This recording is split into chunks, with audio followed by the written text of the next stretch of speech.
Welcome, everybody. Thank you for joining us today. My name is Sean Moss with Down Payment Resource. We also have with us several members of our team from marketing and HFA or Housing Finance Agency Relations and our Customer Success Manager. They're going to be in the background answering questions as we go. Please keep this interactive. We want to educate you about the basics of down payment assistance programs. We're going to talk about who your partners in that quest will be. And we're going to talk a lot about some of the unique characteristics and most popular features of homebuyer assistance programs. So essentially, this is your introductory 101 course for down payment assistance. And we are speaking directly to real estate agents. We are not here to make experts of you in or with the topic of down payment assistance, but we want to give you comfort and knowledge and tools and resources to be able to open up these conversations with prospective homebuyers, explore down payment options, solve down payment obstacles, and build your pipeline. So with that, I actually want to start with a question today. So if we can open up a poll here, if you can tell us how much of your business comes from first-time homebuyers, and we'll put that on the screen here. Just let us know what portion of your business is made up of first-time homebuyers. And that'll help us kind of guide the conversation here. And while we do that, it's important to clarify that down payment assistance programs are not just for first-time homebuyers. In fact, more than a third of all the 2,300 some programs across the country do not have a first-time homebuyer requirement. It's also important to recognize the definition of a first-time homebuyer, which is someone who has not owned a home in the last 3 years. Now, there are nuances and exceptions to that, but generally speaking, if you haven't owned a home in the last 3 years, you are a first-time homebuyer according to HUD and others, and for the purposes of down payment assistance. So click your answer on the screen here. We'll give you another moment, and let's share the results. Okay, so let's see. We got a good split here. So this is good. A lot of you are doing a lot of business with first-time homebuyers. Fully a fifth of you, more than 75% of your business comes from first-time homebuyers. So that's good. In fact, almost 3/4 of you are working exclusively or primarily with first-time homebuyers. So this is great. We're speaking to your audience today. We're speaking to your business model. We're speaking to your marketing plan, and we want to help inject another tool, another topic, another solution into your marketing and into your business to help you capture more of these first-time home buyers or create buyers out of more of these prospective first-time buyers who are currently renting. So let's get that off the screen. Let's move on. So at Down Payment Resource, we are here to help you connect home buyers to the down payment help that they need. This topic of down payment assistance is going to be one that consumers especially are going to hear more and more about. The new administration is focusing more on down payment assistance. More and more, we're seeing that consumers are becoming aware of these programs, not just through the news that they track, but also through their real estate partners and their loan officer partners as they build their home buying team. So with that in mind, we want to make sure that you are armed and equipped with all of the information you need to have coherent, meaningful, value-added conversations about down payment assistance with first-time homebuyers and others. This is not limited to just first-time homebuyers. However, we are looking at how can we grow the pipeline? How can we extend home ownership to more audiences? Now, at Down Payment Resource, we track and monitor all of the homebuyer assistance programs around the country. That amounts to about 2,300 home ownership programs across the United States. There is no market that is not covered by some number of down payment or other homebuyer assistance programs. In some markets, there are more programs than others or different kinds of programs, but everywhere across the country, there is down payment assistance help. If not from at least the state housing finance agency in your state, then also from local housing finance agencies and others, and we'll get into that in a moment here. But we take all of this information about all down payment assistance programs, and we provide a number of tools and resources to help you, the real estate agent, and for those of you on here today that are loan officers, we want to help you connect home buyers with down payment assistance programs and help you overcome misperceptions that prospective buyers have about down payment requirements to begin with, and then also about how to resolve the down payment challenge. We also integrate this into MLS and property listing data and provide other tools for realtors, lenders, loan officers, and more. We'll show you some of those today, but the primary goal today is to talk about loans, grants, tax credits, and other homebuyer assistance programs that can help do a few key things: achieve the down payment faster, cover closing costs, and we're going to talk about that a lot, especially for you realtors, and get that buyer into a home sooner than they would have otherwise, because either they thought they had to have 20% down to buy a home, they didn't know about down payment assistance programs, the realtors and loan officers they were listening to and paying attention to were not speaking to the down payment problem or solutions, and so they sidelined themselves. We want to get them over that, and we're going to do that by showing you more and more information about down payment assistance programs. So if that sounds overwhelming, I promise we're going to simplify it, and here we go. So when we talk about down payment assistance, that's a very broad category, but I do want to be clear, there are other kinds of homebuyer assistance to help purchase a home. We track all of them. So there are affordable first mortgage loans, typically that come from a state housing finance agency. We are going to talk about those today as we explore the three most common types of homeownership programs. There are also mortgage credit certificates or tax credits in many states or markets, and we're going to talk about those as well. Now, there are some outlier programs, housing vouchers, matched savings programs. We do track and monitor many of those, but we're not going to focus on those today. We're going to put a lot of attention on true down payment and closing cost assistance. Now, I want to break that down for just a moment. That's a very broad category. So when you hear things like DAP or DPA or down payment assistance, that really is kind of a catch-all term that encompasses a lot of different program characteristics and unique repayment features. For example, some down payment assistance programs are grants. They are a true gift. There is no second lien, there's no subordinate mortgage. Those are true gifts. However, if it's not a gift, it's some form of second mortgage. Among those, there can be deferred payments, meaning you get the down payment assistance up front, but you don't have to make a monthly payment over some period or perhaps even for the duration of the first mortgage until you sell the home down the road. Some of these, and in fact, about two-thirds of all the down payment assistance programs across the country are deferred. They offer deferred payments for some period of time. So you get your mortgage, you make your payments on the mortgage, you get the down payment assistance, but you don't have to make payments on the down payment assistance monthly. Now, some of those programs are forgivable, and that's essentially forgiving the debt over some period of time or at some point in the future, typically so long as the buyer stays in that property as their owner-occupied primary residence for 3, 5, 7, 10 years or longer. And in fact, almost half of down payment assistance programs across the country are forgivable. And 39% of all of those down payment assistance programs, and I'm reading from the top of this page here, 39% of all down payment or closing cost programs are both deferred. The monthly payments are deferred, and they are forgivable in part or in full. Now, we'll drill down into this a little bit further, but I do want to be clear. When we say down payment assistance, that is a catch-all term that encompasses any number of unique features and characteristics.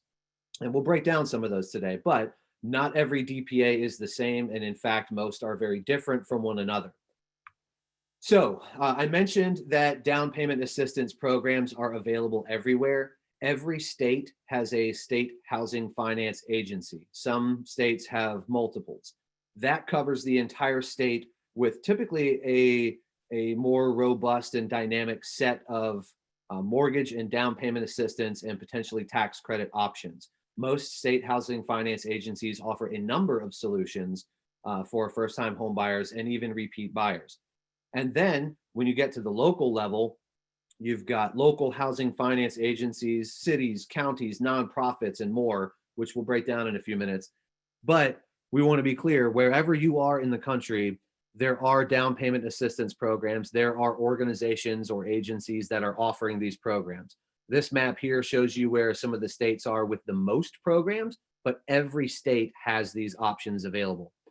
Some more, some less. all very different from each other, but nonetheless, there's DPA everywhere. Now, who offers these programs? So I've mentioned every state has a state housing finance agency. Some local regions or municipalities will have a local housing finance agency. When you hear the term bond program, that's where they come from. Now, not all DPAs are bond funded at the state housing finance agency level. A lot of them use other funding mechanisms as well. It is not the case anymore, just in case you were wondering, that state housing finance agencies run out of money. That's a misperception that lingers from long ago. By and large, for the most part, state housing finance agencies are perpetually funded. Cities and counties, so municipalities, may get funding from HUD, for example, from the home program, or from community development block grants. Those are entitlement funds that are passed through to entitlement cities and counties or municipalities more broadly. And often they use those funds to offer a down payment or closing cost assistance program. There are a lot of local housing authorities.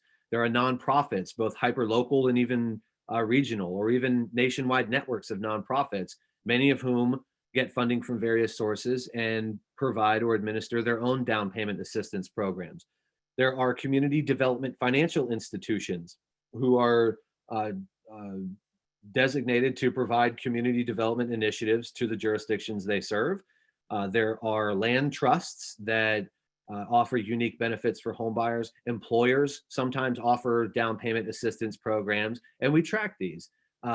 Employers might use that to recruit or to retain talent by assisting those employees or prospective employees in purchasing a home and anchoring in their market. So those are just some, but the most critical down payment assistance program providers. Now, I do want to give you some trends before we start breaking down the most common types of programs. And in part, this is to dispel some myths or misperceptions that down payment assistance programs have gone away. Maybe you heard from a loan officer or a peer that down payment assistance shut down last year because of COVID. That may have been the case for some small few individual programs or agencies, but on the whole, that is not and was not the case. Over 80% of all down payment assistance programs are funded and available today, and that is a normal number. They are never all funded at the same time. Some of these funding sources at the local level are seasonal, so they'll get a pot of money, they'll expend it over many months, and then they'll have to wait till the next year. Now, at the state level, that's not the case. They're essentially perpetually funded. But to be clear, even last year and for decades prior and since, all state housing finance agencies remained open and still are open. They were accepting reservations, locking loans, working with their real estate and lending partners, and serving the home buyer. Local city and county programs are still widely available. There were some that had to shut down. There are some that are still working remotely. One adaptation they had to make, aside from a lot of policy changes out of DC last year in response to COVID, was that homebuyer education courses basically are being done online exclusively. That's not a surprise, but many agencies had to adapt to that online option, which has been around for a long time. But a lot of agencies still prefer to do their homebuyer education in person. Nonetheless, all of these programs are still widely available. Now, housing finance agencies also last year saw record volume. Some housing finance agencies, state HFAs, had their best year ever, or their second best year ever last year, in part because of record low interest rates, but in part also because of enormous demand for purchase. So we keep hearing about low inventory. Yes, it's low at any given point, but it's also moving so fast. That's purchase business. So if you're on this call today and you're a loan officer, all of that business was purchase business to the tune of thousands and thousands of buyers through each state housing finance agency doing hundreds of millions or billions in mortgage and DPA volume all around purchase. So can a DPA be done? Will sellers accept these contracts?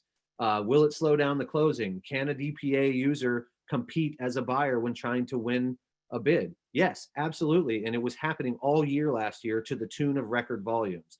So All that being said, we also want to take a look at sort of buyer sentiments. So this was from clever.com just over a year ago. So let's call that pre-COVID, January of last year. Clever.com did a survey of potential home buyers and asked them where they planned to get their down payment. And especially among millennials, the second most popular option by a big margin was down payment assistance programs, second only to saving money for a down payment. Now, in some markets, the price of housing is just outpacing wage growth. So you can save and save and save, but you may not be moving the needle. If you add a down payment assistance program into your own savings, you can move that needle quickly and make a giant leap forward in your capacity and the timing for purchasing a home. And then if you look at some of the answers that were less common, and this was a year ago, but getting a gift or a loan from a family member, okay, that can be tricky and it's not available to everybody. Leveraging retirement funds. We're not big fans of that because why would you tap into the future value of savings and retirement funds when you have a down payment assistance program available to you? So part of that was to just show you the sentiment of especially younger potential buyers. Part of it is also to show that there's still a huge gap in awareness of these down payment assistance programs. Not even a third of millennials cited down payment assistance programs as a potential path to home ownership or to securing their down payment. So that said, we need to make sure that our marketing and our education and our outreach speaks to not only down payment requirements, which I'm going to tackle here in just a moment, but also the fact that there are solutions out there to help expedite home ownership. Now, as far as down payment requirements, it is a myth that you need 20% down. We all know that. The problem is consumers don't always know that. And in fact, so many consumers, so many potential buyers think they need 20% down that we think there's a massive untapped pipeline of prospective buyers that have sidelined themselves because they simply believe this untrue misperception. And so they're not going to explore home ownership, but for some education from us, right? So let's talk about some universal down payment assistance program requirements. These are all for owner-occupant buyers. These are not for buying investment properties or second homes. They're not for buying farms or raw land or commercial properties. These are for owner-occupant residential purchases. They're also always going to require some minimum buyer investment. So, we could talk all day long about the skin in the game argument, if you will, but there is typically a minimum buyer investment for these transactions, both financially and in terms of carving out the time to complete a homebuyer education course, which we believe is an investment on behalf of the buyer into the transaction. It's an investment in their own education. It's an investment on your part, in your client, ensuring that they get that done and come out of that class a better educated, more prepared potential home buyer or borrower if you're a loan officer. And of course, these are not cash transactions. We're talking about buyers who have to qualify for a first mortgage and then also qualify for a down payment assistance program. So it's universal then that we're talking about buyers that are getting a mortgage. Now, those are some universal requirements of home buyer assistance programs. Now we're going to break down the three most common types of home buyer assistance. We're going to start with the down payment or closing cost assistance program, which is the majority of what we track in our system. But we're also going to talk about some of the most advantageous programs that are also out there, namely affordable first mortgages. And then we're going to talk about mortgage credit certificates, which are not available in every state or market, but where they are available, they provide enormous benefit at tax time every year over the life of the loan. So step one here is let's jump into down payment assistance. Before we do though, if I can ask Melinda in the background, if we can launch our second poll here, tell us if you're working with clients that use a down payment assistance program, how frequently is that happening? Is that something that rarely happens for you? Are you using down payment assistance with clients frequently? And again, you can click your answer on the screen here. We'll give you a moment to do that. And then We'll take a look at the results, and then we'll jump into down payment assistance programs. All right, so we'll give you another second here. Click your answer on the screen, and let's see how often our audience is working with clients who use down payment assistance. Okay, so this is interesting. Now, I will say that usually we see more down payment assistance utilization among our audiences, but we also know that there's been more and more news and information and talk about down payment assistance over the last year or so. So I'm not surprised to see that fully a third of you have never worked with a client who's used a down payment assistance program. Some of you are doing this frequently, though. So what we want to do is make sure that for those of you that are working with these programs and clients using these programs frequently, that we're adding value to your conversations and pointing you to additional resources to help expand that effort and grow that business.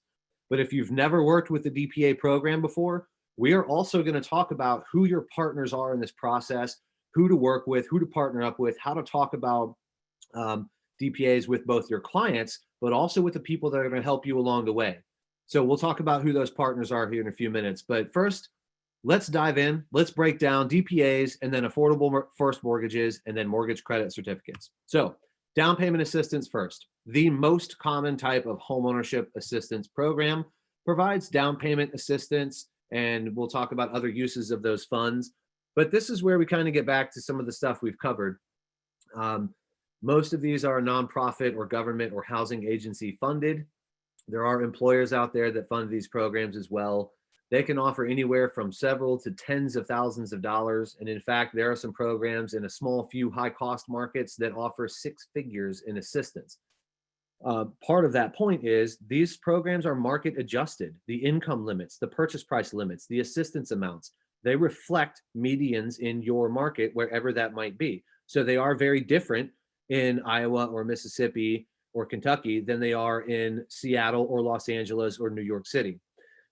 There are also a number of different kinds of repayment terms or DPAs. We covered a lot of this, so I won't go over this in detail, but a grant is a true gift forgiven at closing. Some down payment assistance programs are repayable. You get your first mortgage, you get the down payment assistance, you have a monthly payment on both, and you qualify for both up front, but you get that cash for down payment assistance as well. Some are deferred or silent seconds, meaning you get the down payment assistance, but you do not have to make a monthly payment on that second mortgage, the assistance portion. And some are forgivable, which means over time or at some point that debt is forgiven, the lien is wiped out, and it essentially becomes what would look like a grant over time. So those are the basics. We can always dig into all kinds of details, and again, within each of those categories, every DPA can be different.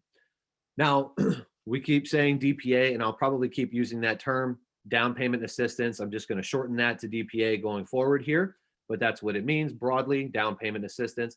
These programs are, of course, used for down payment help. Also, many of them will allow closing cost help. There are some programs that are strictly closing cost assistance. So you come up with your down payment, but they'll give you a grant or help with your closing costs. I'm gonna hit on closing costs here in a minute, especially for realtors. Some of them also will allow you to cover some prepaid expenses, so your escrows, for example. Some programs will allow for repairs or rehabilitation of the property, maybe even in conjunction with like a 203K rehab loan or something like that. Now, when it comes to closing costs, I want to point something out, and I have had several conversations with brokers, mortgage brokers, real estate brokers, lenders, and realtors even, just in the last couple of weeks, and I've heard a lot about this.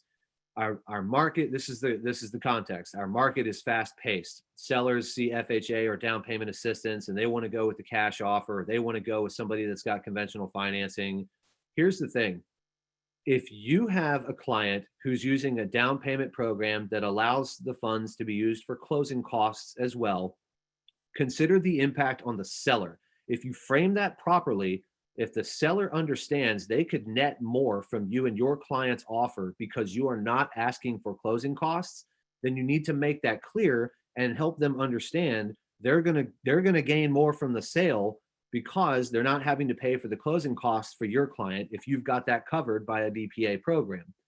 And of course, that does require some education of both the seller and their agent.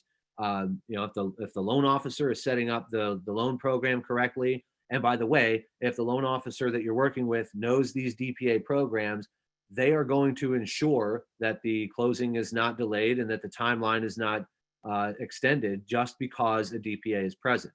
We'll talk about some myths and misperceptions like that as well. But I wanted to point out that closing cost scenario, and we're going to look at that once more in the context of a veteran here shortly.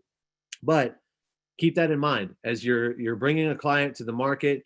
Make sure that they are pre-qualified, they're pre-approved, all conditions you can meet short of property conditions are met, and they're ready to go. And that alone, just that, prevents so many obstacles. Making sure that cash to close is discussed and resolved before they go out and sign a contract, and making sure homebuyer education classes get done. That right there covers the three biggest obstacles that lead to delayed closings, but are not the fault of the DPA. All right, we'll come back to some of that. But I mentioned this earlier, first-time home buyer. First of all, what is a first-time home buyer? That is simply someone who hasn't owned a home in the last 3 years. 41% of home buyer programs don't even have a first-time home buyer requirement, meaning current owners, repeat buyers, or boomerang buyers are eligible. Boomerang buyer being someone who's owned in the past, been more than 3 years, they're coming back around to purchase again. If you haven't owned in 3 years, you're a first-time home buyer.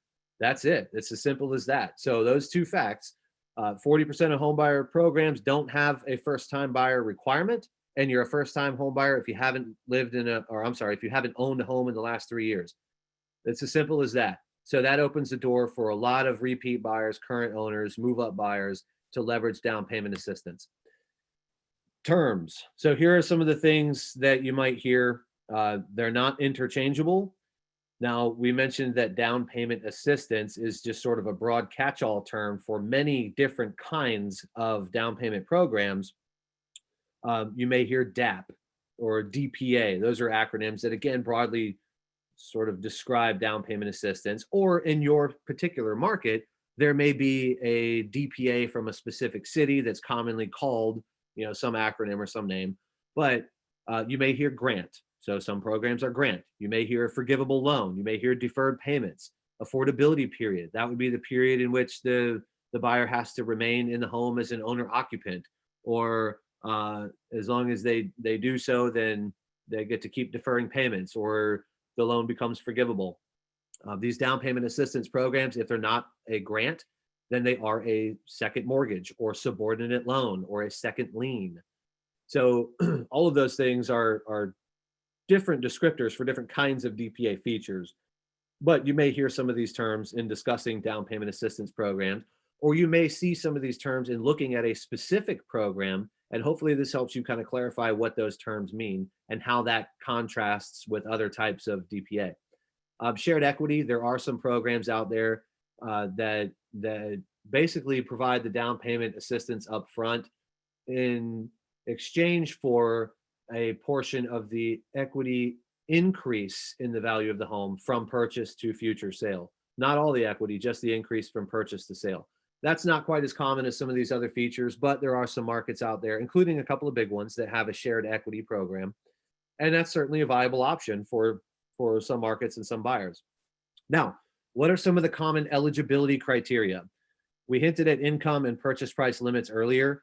Most programs have income limits and most programs have purchase price limits. Now, not all of them do. So there is more flexibility in some markets, even beyond already flexible income and purchase price limits.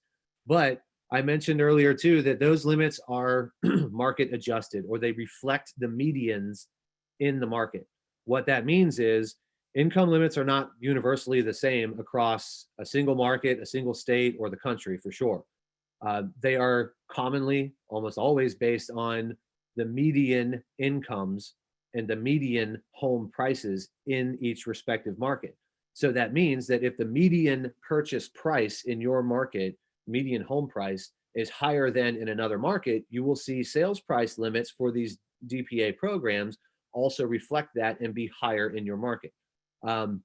Same thing for income limits. If the median is average, that's what's called the area median income. We commonly see programs with income limits anywhere from 80% of the average up to 100, 120, 140, 200% of the area median income, meaning you could have double the average income in the market or 1.5 times the average income in the market and still qualify for some of those DPA programs.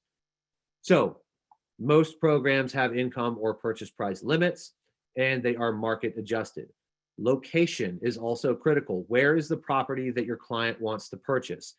That tells us which programs are on the table to begin with. But there are layers of programs. You've got your state housing finance agency, maybe any other statewide agencies that offer DPA. You've got the county, the city, you've got local and regional nonprofits. Are there any employers? Who does your client work with? Military service, profession, and home ownership history, those all play a part. Do the programs in your market have a first-time homebuyer requirement? Which ones don't? Where do you have options for repeat or move-up buyers? If your client has served in the military or is active duty, and depending on their profession, there may be hero programs available to them. We're going to break those down later too. There's some really cool stuff out there for first responders, healthcare workers, educators, veterans, and so forth. And then, of course, credit, qualifying ratios, those are all standard. You've got to qualify for your first mortgage and likewise for the down payment assistance. But those are some sort of broad common requirements for down payment assistance programs. What are some of the advantages, though? What does a DPA do? And this is where it's important to educate your client, but also maybe the seller and the seller's agent. Lowering loan to value. So, so many, especially younger first-time home buyers, think they need 20% down. That's 80% LTV, right? Well, FHA, 3.5% down. Fannie, Freddie, they have 5% down options. They have 3% down payment options for 97% LTV. Then you think about USDA if the client is buying an eligible rural property, or a VA loan if your client is qualified and has served in the military. Those are 100% LTV loan options. So we all know that, but we got to educate the consumer. Down payment assistance programs help lower that LTV. So think about, you've got a veteran, they get a VA loan, 100% LTV. You think to yourself, they don't need down payment assistance. They don't have to have a down payment. Yeah, but what if they did? You lower their monthly payment. Maybe you improve their mortgage insurance pricing. Maybe they get a better interest rate at a lower LTV. Also, back to that closing cost scenario, what if they didn't need a down payment, but you could use that money for closing costs? Now your veteran can go make an offer. They've got a loan for 100% LTV. You can tug at the heartstrings of the seller and say, look, let's help this veteran out. That's okay too. Tug at their heartstrings. First-time home buyer, tug at their heartstrings. But also make sure, if you can cover closing costs, that you frame that appropriately so the seller understands the financial impact of your offer versus a competing offer at the same value, but that's asking for $5,000 in closing costs, for example. Lowering debt to income or qualifying ratios. The more down payment you put down, the bigger your down payment, the lower the LTV, the lower your monthly payment. And as you continue to lower that LTV from 97 to 96.5 to 95%, you're improving your first mortgage options. So maybe if you can get out of FHA and into conventional, you don't have all that upfront mortgage insurance. You don't have the mortgage insurance monthly that can't go away for the life of the loan. And you can get into a conventional loan where you've got no upfront MI. You've got lower monthly mortgage insurance. It goes away once you get to 80% LTV, and your monthly payment is lower. So lower monthly payments is clearly an outcome in a number of ways, and all these things can have compounding effects as well. Lowering LTV lowers the monthly payment. Lowering the LTV can improve your interest rate. It can improve mortgage insurance pricing. All those things keep compounding to lower the monthly payments even more. You can also use this to supplement cash to close, of course. That enables the buyer to retain their savings, to retain their liquidity, meaning they don't have to move into a house having expended just about every bit of liquid money that they have. They can retain some of that and keep that homeowner cushion and leverage a down payment assistance program to stay liquid when they move in. We're also talking about moving from renting to home ownership. So we want them to have that cushion to ensure successful long-term home ownership so that they're not caught in an emergency if the dishwasher breaks or the refrigerator stops working. And then, of course, all of this increases the purchasing power for your buyers. Now, home buyer education, this has come up several times. It is often required for DPA programs. The content typically has to be HUD certified. There have been online options for many years. Increasingly, we're seeing online homebuyer education be adopted in the last year, obviously because of COVID, but also this enables your clients to work through that course at their discretion, in line with their schedule, which actually means they could get it done sooner, because often for in-person classes, you may have to wait for, an every other Saturday or a once a month class. Whereas with the online option, they can sign up and start immediately and they can go at their pace, meaning they could complete the course faster and be more prepared as a buyer for you. But also, the key to home buyer education is that it's not just preparing buyers. These courses do a great job of that, going through the basics of home ownership, of the mortgage process, the contract process, and so forth. But they're also helping create successful owners, talking about the long-term implications of home ownership, the obstacles, the challenges, how to plan and prepare for them, how to budget for successful ownership. And that's why we are such advocates of these homebuyer education programs here at Down Payment Resource, because we're not just preparing buyers, we are preparing successful owners who are going to stay in their homes and contribute to their communities and appreciate or accrue the value of home ownership to themselves, to their family, and to their next generation. Now, that was all down payment assistance programs. We said we were going to break down the three most common types of homeowner or home buyer assistance. Next up is affordable first mortgages. These are typically from the state housing finance agency. And let's just kind of get into it. What are some of the features of these affordable first mortgages as compared to just your standard mortgage from a lender? You can often see reduced interest rates from state housing finance agencies through their mortgage options. Fannie Mae and Freddie Mac both have programs that are for state housing finance agencies that offer reduced mortgage insurance costs, as well as higher LTVs up to 97%. Now, not every housing finance agency offers those or offers both Fannie and Freddie options, but they are out there, they are common, and they are wonderful programs. You can also combine many of these affordable first mortgage options with down payment assistance, and sometimes with the tax benefit of a mortgage credit certificate, or MCC, which we're going to break down here in a moment. So essentially, this is expanding the pool of first mortgage options available to your clients, including some with flexibilities in MI cost, LTV, interest rate, and other benefits. What are some of the advantages of these affordable first mortgage products? Obviously, we're reducing buying cost. If you can reduce rate or MI pricing, if you can leverage a DPA with it to reduce, loan to value or combined loan to value, you're reducing the buying costs. Better rates, better MI options, those lower the monthly payments. All of this, again, increases the purchasing power of your client or their ability to purchase at the price band they want or need for their family. And as with DPAs, all of this opens the door to home ownership for those that sideline themselves because they don't know that the option is there or the path is in front of them, and expedites their path to home ownership. Now, lastly, we want to talk about mortgage credit certificates before we get into some unique scenarios and benefits and opportunities kind of outside the norm. So a mortgage credit certificate is a tax credit. It is a federal income tax credit.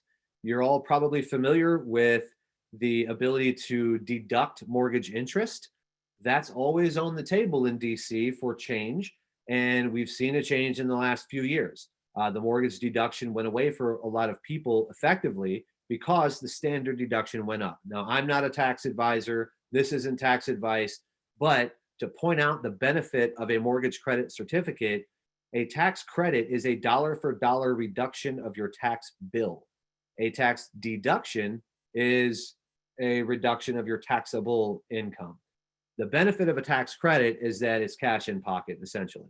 So the way a mortgage credit certificate works is that it's good for the life of the loan. It offsets mortgage interest cost. you can still deduct the remaining mortgage interest paid after you claim the credit. And you get to do this every year for the life of that mortgage that you got the credit certificate with. Common question: can you get an MCC after you close? The answer is no. Look into it before closing. You have to do this at closing and get it from your state housing finance agency or whomever offers it. Otherwise, the opportunity is no longer available once you close. What are the benefits? They reduce your income tax liability. They increase your qualifying income because some mortgage credit certificate providers will allow you to take that $2,000 you might get, up to $2,000 in tax credit, and offset your income, your qualifying income, to increase your qualifying income. I know I'm getting into some complicated weeds here, but bear with me. I'll give you an example of how this works here in a sec.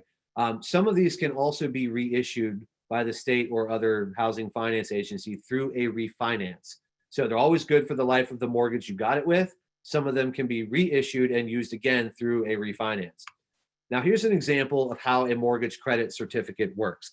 This is not at closing assistance, but it's such a great benefit for buyers who can qualify and for whom an MCC is available that if there's one in your market, it should come up in every conversation for anybody that qualifies. So let's take a $200,000 home at a 4% interest rate, which already dates this example because how long has it been since we saw 4%? But nonetheless, to keep the math simple, if you buy a home at $2,000 and you pay 4% for a full year, that's $8,000 in mortgage interest paid. Now, mortgage credit certificates will allow you to claim as a credit anywhere from 10 to 20 to 30% of your interest paid. Let's say it was 25% in this example of the interest that you paid could be claimed as a tax credit. That's $2,000 as a tax credit that immediately reduces your tax bill, not your taxable income, but your tax bill. And then the remaining $6,000 in mortgage interest that you paid in that year can then be claimed and itemized as a mortgage interest deduction if you deduct, or if you itemize your deductions rather. So that's kind of a simple example. The portion of interest paid that an MCC provider allows you to claim as a credit can vary. It could be 10% of the interest you paid can be claimed as a credit. Sometimes we've seen 30, typically not much higher than that. For most scenarios, most buyers, the IRS caps the mortgage credit certificate amount at $2,000 per year. There are some few exceptions to that, but essentially it's a $2,000 tax credit every year for the life of the loan, or as long as you can claim as much of the credit as possible. Over time, as your loan amortizes, the value might go down, but certainly in the early years of home ownership, that is a huge benefit. All right, so I think I'm talking too much here. So I'm going to speed things up and get you through some of these other topics. So we've just broken down the 3 most common types of homeownership programs. Now I want to show you some unique features and benefits and some sort of outlier scenarios that can help you with certain clients, that can help you in your marketing, that can help you get creative. Targeted areas. These are areas that are identified as high in foreclosure rate, higher blighted properties, and for other reasons have been targeted for community investment. In those areas, which many state housing finance agencies identify in some of their larger anchor markets, there may commonly be no first-time homebuyer requirement for somebody buying in a targeted area, whereas anywhere else, you'd have to be a first-time homebuyer. So that's a big benefit, especially in those targeted areas, because it opens the door for repeat buyers. We also, in targeted areas, often see more down payment money available than elsewhere. And as well, we almost always see higher income limits and higher purchase price limits when buying in a targeted area. Now, a targeted area is always a specific location or boundary, often defined by census tract boundaries, sometimes an entire city, sometimes an entire county, sometimes a neighborhood bounded by certain streets. It depends. But in targeted areas, you will often see some or all of these additional benefits, opening the door to more potential buyers. What about targeted professions? I mentioned earlier, hero programs. There are programs out there for teachers, educators, and by the way, an educator program doesn't necessarily just mean a classroom teacher. It could be faculty, staff, it could be a librarian, a custodian, a school nurse. It depends on that program provider, but where these programs are available, they may offer additional benefits like in targeted areas. Law enforcement, first responders, healthcare workers, municipal employees. Those are all some of the professions or audiences for whom we sometimes see additional incentives or even unique programs altogether for those in these professions. So be mindful of what's available in your market. Military and veterans. I gave you a great example earlier of getting a VA loan and using a down payment assistance program or covering closing costs. What a great benefit. An example of a great program we like is the PenFed Foundation Dream Makers Grant. That is a 2-to-1 match. If the veteran puts in $2,500, then the PenFed Foundation Dream Makers Grant will match that 2-to-1 and give them another $5,000 as a grant, and that gives the veteran up to $7,500 just for their $2,500 contribution. Now that's a 2-to-1 match up to a $5,000 match. You do have to be a first-time home buyer for that program, but often those with military service do not have to be a first-time home buyer for a program where the general public would be. So that's another advantage often provided to those with military service. How do you access all this information? So we just gave you a ton of information. I hope that was helpful, whether you've been working with a lot of DPA programs and clients using them for a long time, frequently, or if you're brand new to all this. That was a lot of information though. So we want you to know how to access all of this. Anybody at any time can go to downpaymentresource.com and search anywhere in the country for programs available for themselves, if they're a buyer, for their client, if you're a loan officer or real estate agent, and you can just get a feel for what's out there for a specific scenario. If you are in California, especially realtors, you can go to finddownpayment.car.org and do a search anywhere in California and even get more detail about each of the programs that come up in your search. Now, we are also integrated into many MLSs and we are growing these partnerships. But if you are a member of any of these MLSs on the screen, we have fully integrated down payment assistance information into your listing system so that when you are looking at listings on agent reports, whether it's in the single line or you're looking at listing detail pages, you will see down payment assistance icons. It's a little $sign with a check mark that looks like this.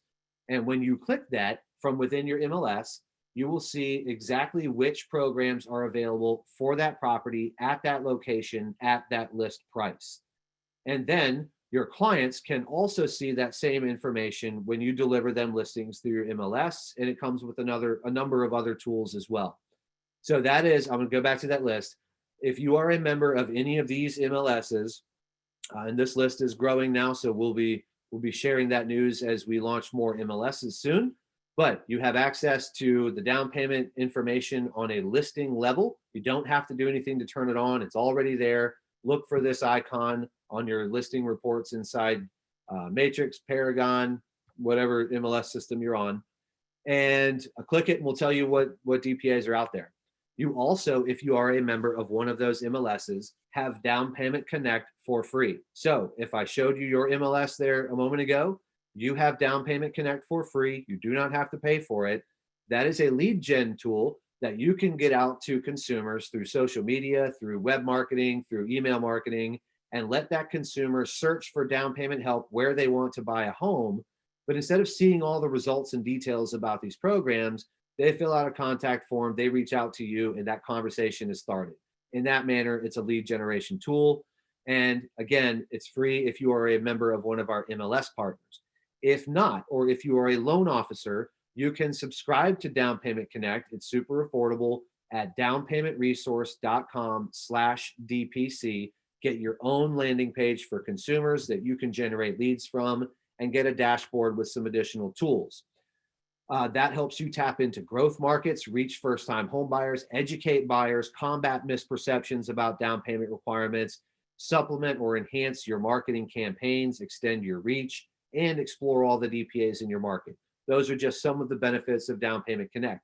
So we encourage you to use it and adopt it if you are a member of one of our MLS partners, we honestly encourage you to subscribe to it and enhance your marketing and extend your reach if you're not yet a member of one of our MLS partners.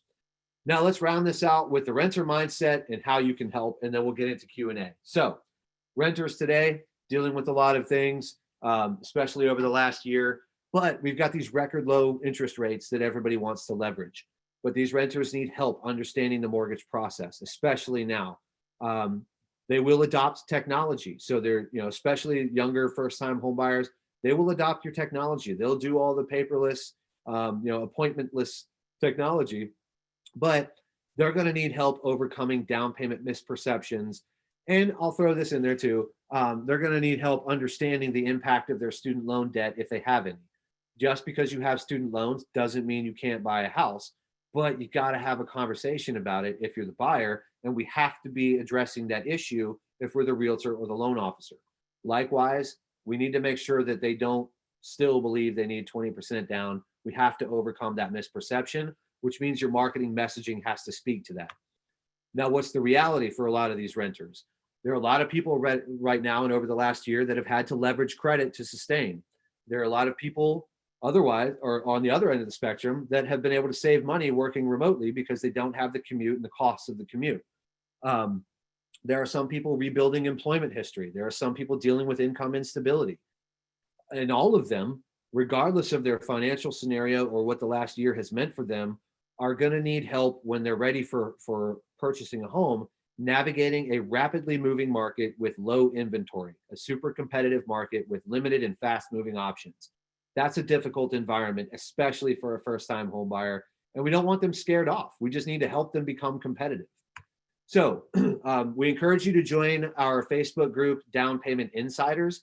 That is a collection of over 7,000 real estate and finance professionals around the country, sharing challenges, best practices, creative marketing ideas that worked, talking about realtor and loan officer partnerships and their strategies and what's been working for them. So you can go to facebook.com/groups/downpaymentinsiders, and our marketing team kind of curates the group, keeps the content going, keeps them engaged, and keeps the dialogue going so that people are sharing best practices and creative solutions together. And in that manner, you can see and adapt or adopt what your peers are doing in markets all over the country with first-time home buyers, with down payment assistance programs, and so forth.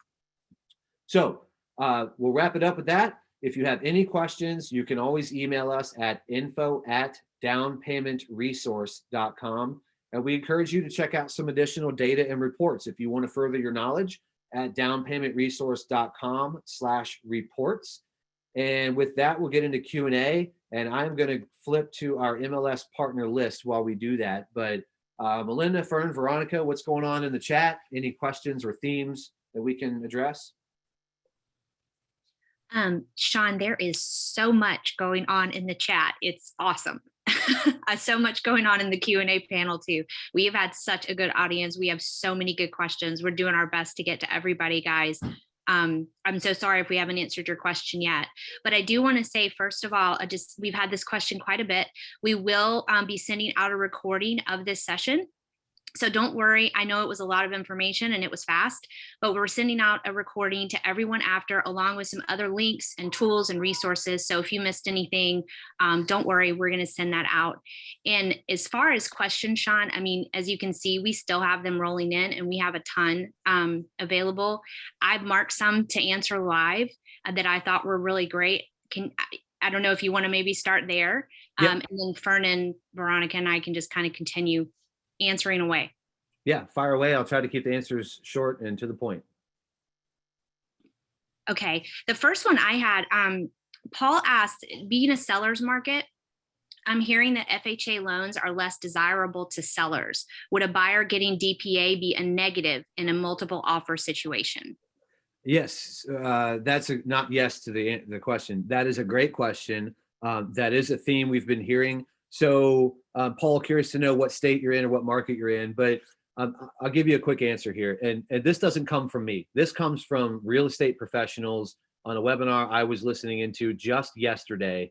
And they were in a high cost market And the realtors themselves, with a loan officer or two on the panel, were talking about how to address that exact situation.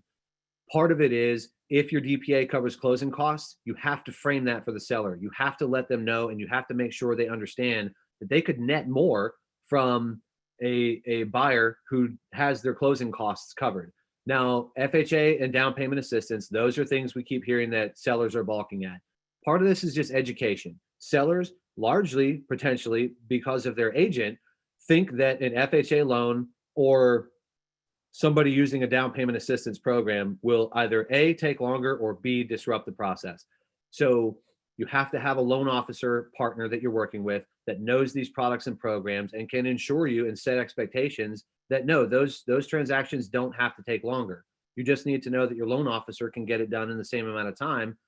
And third, there's at least one misperception in there that I want to combat.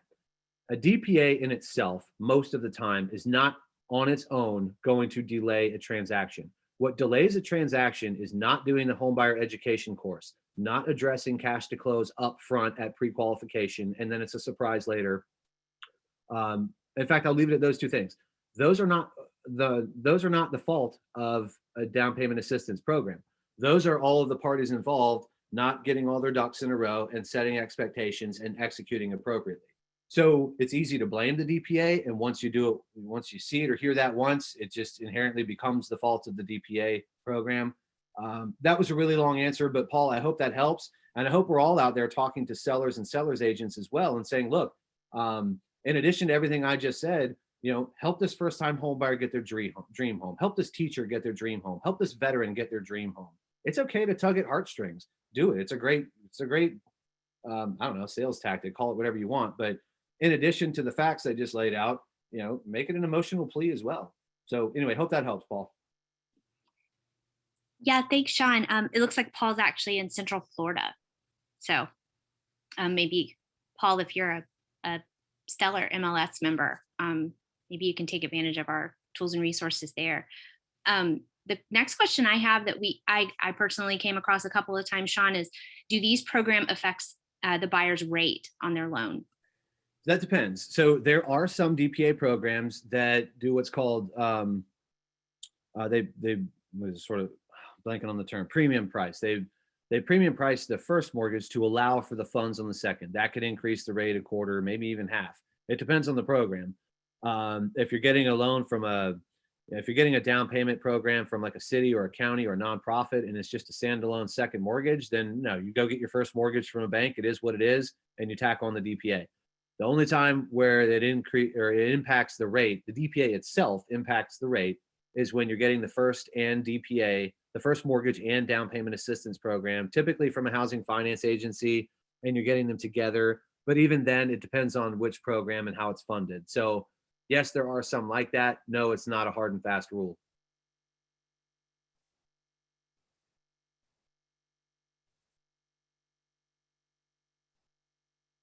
What else, Mel? Are you muted? Hey, Sean, it's Veronica. We're getting a lot of MCC related questions in regards to they've tried multiple lenders and they don't participate in the MCC program. So my response to those MCC questions is there are typically participating lender lists on the website themselves. So maybe start there and see what lenders are participating in the MCC program, and hopefully you would have better success that way.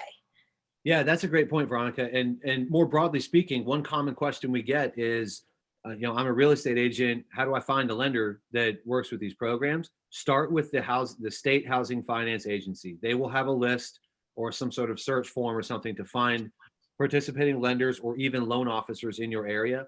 Many of them also publish a list of top producing lenders or even top producing individual loan officers. And some of them even break that down by region. So start with your state housing finance agency, go to their website and look for their list of participating lenders. Those are the ones, especially the top producers, that know these programs. They know how to set expectations. They get the deal done on time. There are no delays because they know their stuff. And those are the ones that you need to strike up a partnership with. However, I don't want to discount your existing relationships. Talk to the loan officers you work with now, see who offers down payment assistance, see who offers mortgage credit certificates. And if they don't, either they will, or you're going to need another partner that will. I mean, I guess, to keep it simple, that's just kind of how it works. So what So else, guys? Sean, this question I've seen a couple of times. The question is are down payment assistance programs available for non-resident aliens or immigrants?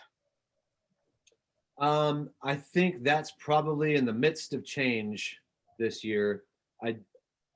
There are some DPAs that will allow varying citizenship statuses. I can't define them off the top of my head right now, but I think that's something that's probably going to be investigated this year. I think we're already hearing rumblings out of DC that that's something that's on the table for discussion and potentially expansion. So that's not a very helpful answer, but stay tuned. And also, I would point you to a loan officer partner, again, that knows these programs in your market and would be more aware of the specific requirements of a specific DPA in your market.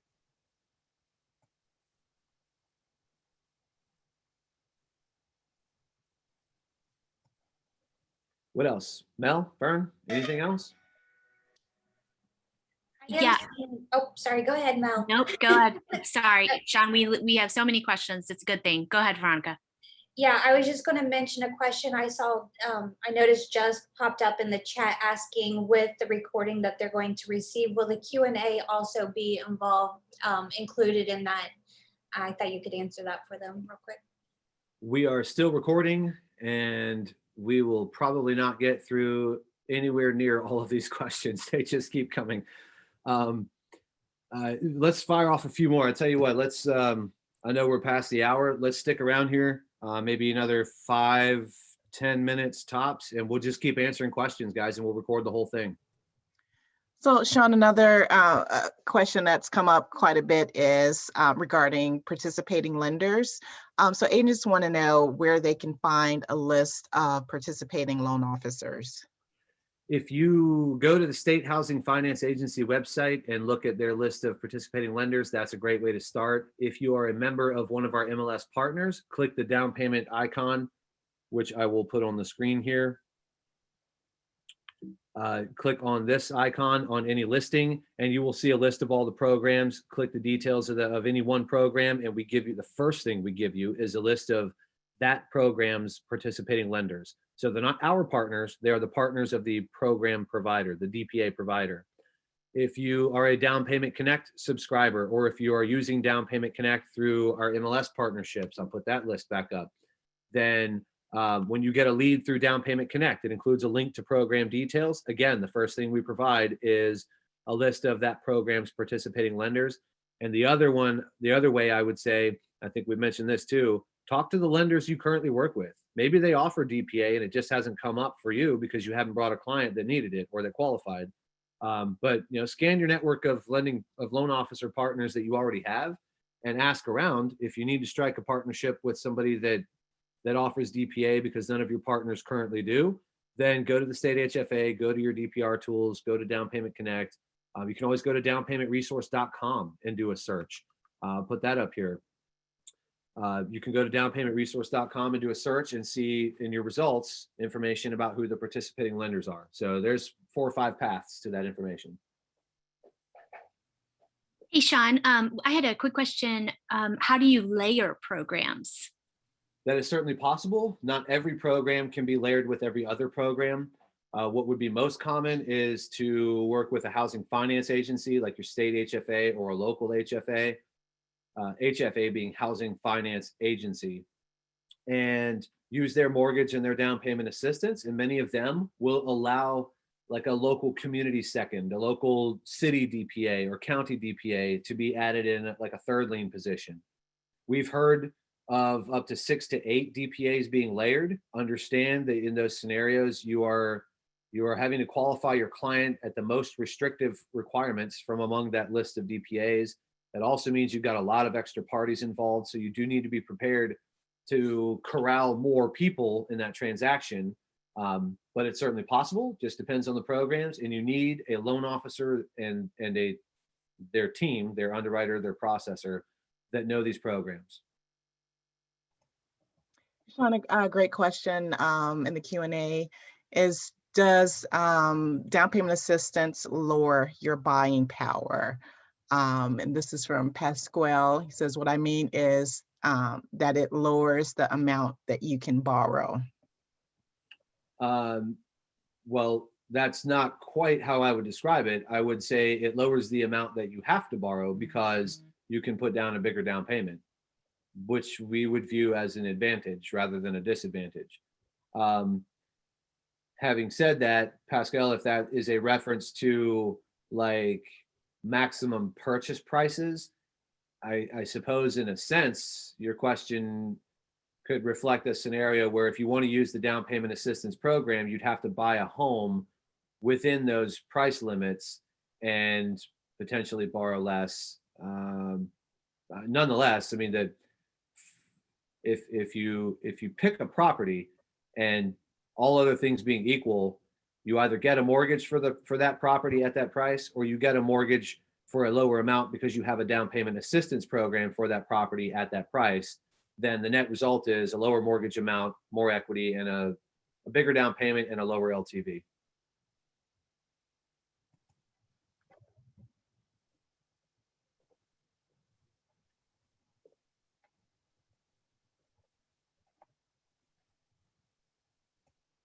What else? Any other Sorry, themes? Sean. I apologize. I was typing.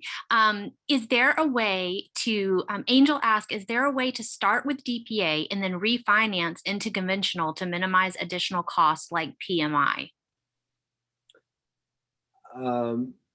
Technically, sure. So start with a DPA and then refinance into conventional. There's an assumption there that you had to use an FHA loan to begin with. I would work with your loan officer and your client to determine whether or not that's even true. If you're using a down payment assistance program, that could very well open the door for conventional financing, especially if your borrower's got a little bit saved up and they can leverage that plus a down payment program or cover closing costs. Then the door may be open to conventional financing up front. But as for refinancing, I mean, you need to be careful with the down payment assistance about the terms of that DPA. So, if you turn around a year later and refinance, if that's a deferred or forgivable down payment assistance program, but you haven't lived in the property long enough, that refinance could trigger repayment of that down payment program. If it was a grant up front, then, no harm done, I suppose. But there's also cost in refinancing. So that's a factor too. What's the cost of refinancing? How long do they intend to live in the house? And how does that balance out with the mortgage that they were able to qualify for up front? So there's a lot baked in there. But I mean, as far as refinancing goes, you can refinance anytime, I suppose. I'm sure there's some rules about, how soon you can reasonably do that. In fact, I think ability to repay covers some of that. But anyway, I'm getting off into the weeds. Yeah, you can refinance, but you have to look at the terms of the second, and you have to look at the cost of the refinance. Hey, Sean, there's a question in regards to how you're able to find target areas. So if you are a member of one of our MLS partners, then we sort of do that in processing listings for their eligibility for DPAs. So you can just click the down payment button. Let me get back to that. Click the down payment button on an eligible listing inside your MLS. And here's our partners again. That'll tell you what programs are available based on that property's location, including whether or not it is, including those programs that are also available because it's in a targeted area, if it is. In just a generic search, like if you go to downpaymentresource.com, you could look at the programs available, and some of them, if you just look at, like a state housing finance agency's website or look at their program through our tools, then commonly you'll see links and information about targeted areas where they exist on the housing finance agency's website. And then again, I'm not not to be redundant, but it really is this important that you have a loan officer partner or two that know these programs and can help you with your first-time homebuyer strategy and your DPA intake and onboarding strategy with these buyers, because that loan officer is going to know things like the nuances of targeted area boundaries and the benefits within them. So for all of you loan officers on this call, I hope that message resonates. Realtors need a loan officer partner that can help them, that knows these programs. You should be making those calls to real estate agents and espousing those values. And realtors, when that call comes in, those are the loan officers that want your business. If they're willing to do all the work to do these DPAs, which does involve some extra work, and they're willing to learn these products, then leverage that expertise. What else? Maybe 2 or 3 more questions here. Yeah, there is one. It's actually, I'm not, it's at the top of the Q&A panels from Regetta Miller. How will, and I'm not sure if I quite understand this, so maybe you do, how will SPA affect the new first-time homebuyer bill, which is a $15,000 grant? So I think she means DPA. How will DPA affect the new first-time homebuyer bill? So first of all, it's a proposal that hasn't passed. I mean, unless it happened like today or yesterday, but I don't think so. That is my understanding is that's a tax credit. There's a lot of talk about the terms, what that might look like. To my knowledge, there's no exclusion or prohibition from using down payment assistance programs with that bill. And for everybody that's listening, Regetta's talking about the Biden first-time homebuyer tax credit is, I believe, what he's proposing. I think we need to wait on the details. There's more coming out in the last week or two. But my understanding is it's a proposal for a tax credit. And I've not seen anything that would suggest you can't use a down payment assistance program with it. So far as we can tell, you could use both. But I guess time will tell. As it's just a proposal now. It's got to go through all the motions in DC, and then we'll see what the final product looks like. Sean, I've had a couple of people ask, a couple of things. How long does it take how long is the process for eligibility for DPAs? But then also, does it delay closing?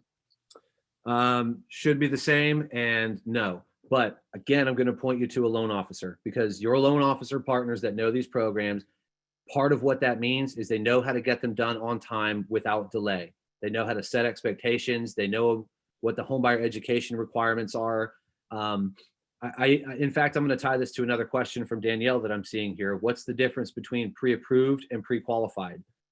The difference is when you're pre-qualified, they're looking at the numbers and they're kind of getting I'm going to simplify this, but they're getting the range of loan qualification for you. So they've looked at credit, income, assets, but it hasn't been through underwriting.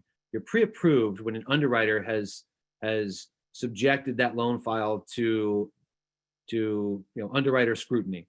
And if you can, the farther along the pre-approved path you can get, then the more prepared your buyer is to go sign a contract. And we keep getting questions about these delays. Here's another way to combat that concern. Your buyer, especially in a market like this, shouldn't be signing a contract on a pre-qual. They just shouldn't. They should get as pre-approved as possible. They should clear as many underwriting non-property related conditions as possible. And they should be pre-approved with income, asset documentation, all of that updated with the loan officer, subject to an appraisal and whatever inspections. That's an optimal scenario, because then cash to close has been investigated. The DPA application has been made. The DPA is on the table. That's being processed. That's where these delays come from. It's not because of the DPA. It's because of the supply chain breaking down, because of these things like, oops, we forgot the homebuyer education course, or man, we didn't really look into cash to close, or we didn't get updated bank statements, and now there's a concern, so we have to now start a DPA. We didn't explain to the seller the value or the benefit of working with this client. Those are where these delays come from. They don't come from just the DPA inherently. Get your team in place. Make sure that If you're a loan officer, you're working with real estate agents that know these programs and know how to explain them to these first-time home buyers. If you're a real estate agent, make sure you're working with a loan officer that knows these programs and can help you, set expectations. And that includes timeline. And you guys are right. Timeline's critical. You got to compete. But frame the DPA. And I think we're going to have to end on this note because we're 15 minutes past. But frame the DPA appropriately for your seller. Frame the DPA appropriate for the seller's agent. If you're representing the buyer, frame it appropriately for your buyer so everybody understands the value. But don't go out with these buyers ready to sign contracts until they've gotten all this stuff underwritten and they're ready to execute. Otherwise, you will face the delays, just as if, somebody didn't order an inspection and you didn't make your 30-day timeline because they forgot the termite letter or something. That's not the termite letters company or the pest control company, their problem, right? That's just failed execution on the part of everybody involved. So anyway, I hope that helps. Let's shut this down now. We've got a ton of questions coming in. We'll try to follow up with as many of these as we can. And I'm going to leave our contact information up here on the screen. If you have any questions after this, reach out to us at info@downpaymentresource.com. You can always go to our website and do a search and learn more about programs in your area. And if you're interested in Down Payment Connect, then you can go to downpaymentresource.com/DPC at the bottom of this page. If you're a member of our MLS partner, don't pay for it. If you would like that additional option to supplement your marketing, we make it available to you outside of our MLS partnerships as well. And with that, thank you all for joining. Thank you to our DPR team in the background for answering all these questions. We'll try to get as many answers as we can to you guys over the next day or two. Have a wonderful day. I hope this was helpful, and go talk to some first-time home buyers. Thank you.